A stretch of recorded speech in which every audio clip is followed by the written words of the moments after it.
ये पर्व पूरे देश के लिए, हमारी सभ्यता, हमारी संस्कृति के लिए मैं समझता हूँ कि बहुत ही ख़ास है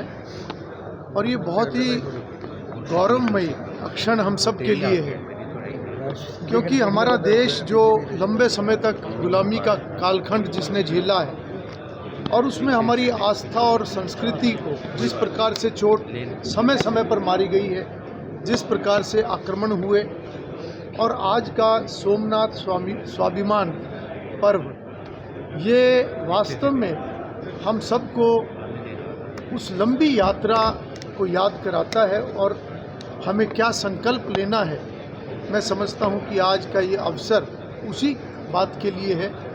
कि हमारी प्राचीन संस्कृति को लगातार मजबूत करते हुए हम अपनी जड़ों से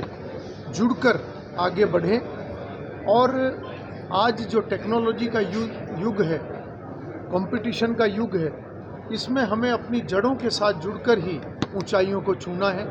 माननीय प्रधानमंत्री श्री नरेंद्र मोदी जी के नेतृत्व में पिछले 11 वर्षों में हमारा देश मजबूत हुआ है, हमारी संस्कृति मजबूत हुई है और सोमनाथ मंदिर जो एक बहुत बड़ा आस्था का केंद्र है, जहां पर पिछले 1000 वर्षों में अनेकों बार आक्रमण हुए और वो आक्रमण केवल सोमनाथ मंदिर पर नहीं हुए, वो हमारी आस्था और हमारी संस्कृति के ऊपर हुए। और उसके बाद भी देश की आज़ादी के तुरंत बाद सरदार वल्लभ भाई पटेल जी ने जो एक संकल्प लिया, डॉक्टर राजेंद्र प्रसाद जी की उसमें भूमिका रही और मिलकर उन्होंने जो फिर से मंदिर का जीर्णोद्धार किया, पुनर्निर्माण किया, आज वो हमारे स्वाभिमान का एक स्वरूप है, हमारी आस्था का केंद्र है और हमें ये सबक देता है कि कैसी भी परिस्थितियां हों, हमें लगातार अपने देश की प्रगति के लिए, देश को नई ऊंचाइयों पर ले जाने के लिए कार्य करना है। माननीय प्रधानमंत्री जी के नेतृत्व में लगातार देश में हर तीर्थ को इस प्रकार से आगे बढ़ाया जा रहा है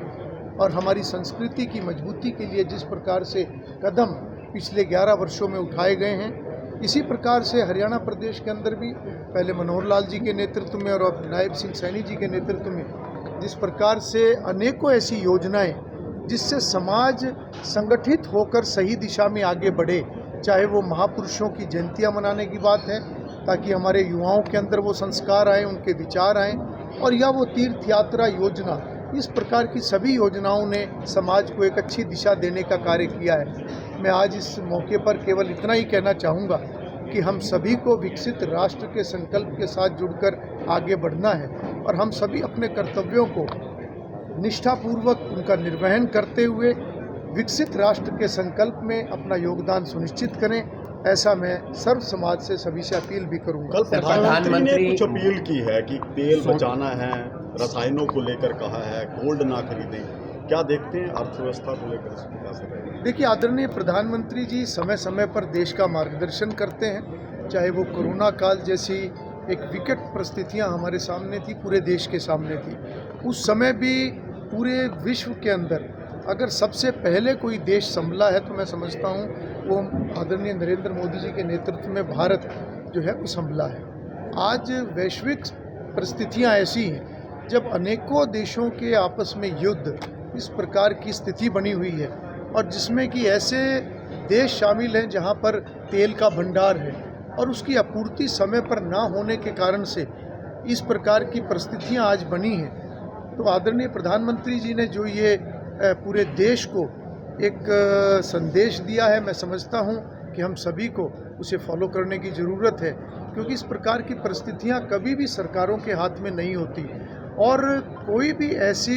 संकट देश के सामने ना आए, उसके लिए उन्होंने एक मार्गदर्शन किया है। चाहे वो तेल को बचाने की बात है,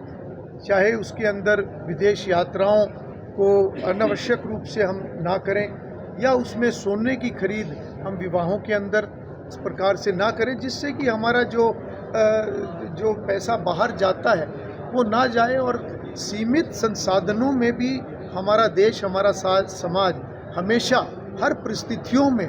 हमेशा सक्षम रूप से आगे बढ़ा है और यही आदरणीय प्रधानमंत्री जी का संदेश भी है। मुझे लगता है कि हमें उनकी हर बात के ऊपर गौर करने की आवश्यकता है, क्योंकि उनका हर मार्गदर्शन देश हित में होता है, समाज हित में होता है।